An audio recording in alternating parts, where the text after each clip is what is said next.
Star reporting from the Pentagon. Thanks so much. Let's talk now about the war on ISIS, and we'll do so with CNN national security commentator and former chairman of the House Intelligence Committee, Mike Rogers. We're also joined by Admiral James Stavridis, former Supreme Allied Commander of NATO. Gentlemen, thanks to both of you for being here. Admiral, let me start with you. Do you think that Iraq's security forces are up to the task of retaking Anbar province and Ramadi? Not by themselves. I think it's going to take, Jake, first of all, getting the Peshmerga in the game, pressing on ISIS from the north. Secondly, we've got to get on the ground with them, not with 100,000 or 150,000 troops, but what we have there now, 2,000 to 3,000, is not going to get it. We're going to need to add, I would argue, another 5,000, 6,000, 7,000 troops to be advisors and mentors. What the Iraqi troops are lacking is not so much will as it is courage, and courage comes from having leadership on the battlefield. That's where we can step in and be the most helpful, I think. Congressman, what do you make of Secretary Carter's comments? Do you think he was trying to prod the Iraqis into some sort of action? I mean, that's a pretty harsh statement to say about an ally's army they don't have the will to fight. Well, I think he was more honest than prodding. And I think you saw a little frustration from the secretary, who's going to get every bad briefing that comes across his desk on what happened leading up to Ramadi, during Ramadi, and afterward. And the Admiral's right. There's been no command and control, no command leadership on the ground. You had special forces units in Ramadi, Iraqi special forces units, fighting alongside with what would be poorly trained police officers trying to hold areas of the city.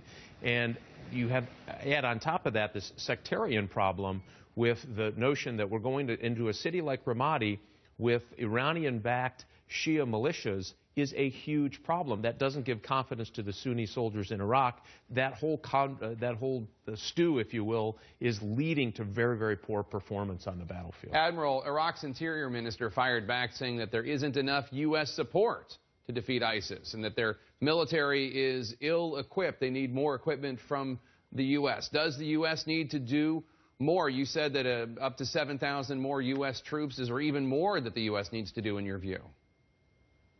I think we need more advisors, mentors, and trainers to upgun the courage factor in the Iraqi forces. I think on the air power side, we're probably going to have to be a little more aggressive and less cautionary about collateral damage. We're going to have to step it up. We need special forces on the ground to help us do that so our smart bombs can land where they need to. So yes, we need to do more, but at the end of the day, this is a battle the Iraqis are going to have to take and win. And in Ramadi, it's going to be that famous urban three-block war. That's tough fighting when you get into that kind of urban setting. Congressman, I asked Richard Clark, the counterterrorism czar to both Bush and Clinton, what he thought about the calls for more U.S. troops in Iraq. We're hearing a lot of them from Republicans on the Hill, especially those running for president. And he said, you know, we tried that already. It didn't work out so well.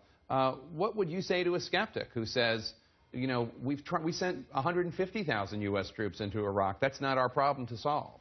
Yeah, well, again, I would argue the premise of the question is not exactly right. Did the pullout have an impact? Were the troops ready and trained before we pulled out with no residual force to give that command, that control, that training, that direction? All that went away in a hurry. That created a problem that we have today. I do believe special capability forces, and the Admiral referenced that kind of an operation, need to be on the ground. What we have found in any engagement, I don't care if it's Afghanistan, Iraq, or other places, Somalia, Yemen, if U.S. special capability soldiers and forces are on the ground, they get all the logistics that go with that, including medevac, those soldiers will stay and fight.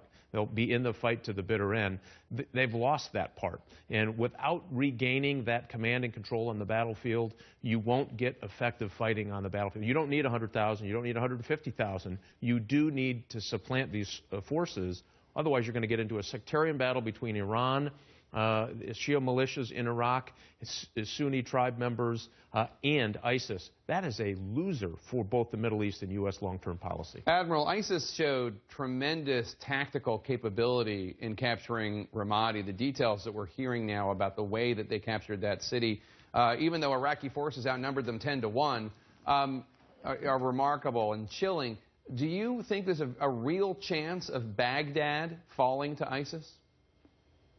I do not. I think principally because of the Shia militias who are very ingrained in the Baghdad area. Secondly, because despite what we saw, the failures of Ramadi and a couple of other engagements prior to that, there's still probably 20 to 40,000 Iraqi troops in and around Baghdad who can fight quite capably. I think what you saw in Ramadi was that the enemy gets a vote. They're clever, they respond, they adjust their tactics.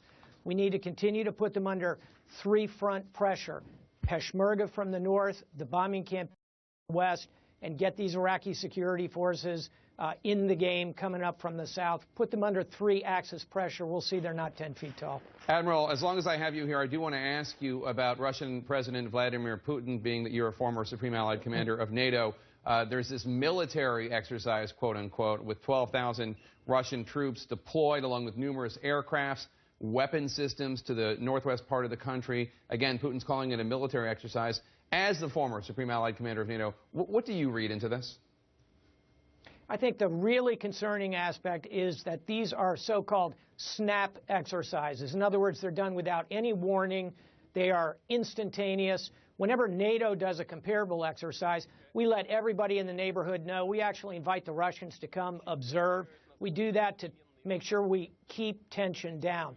The Russians undertaking these kind of snap exercises raises tensions, and we ought to remember, Jake, that it was a snap exercise in the southwest that was the prelude to the taking of Crimea.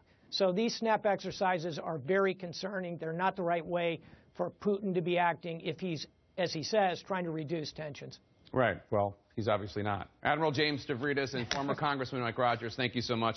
Good to have both of you here.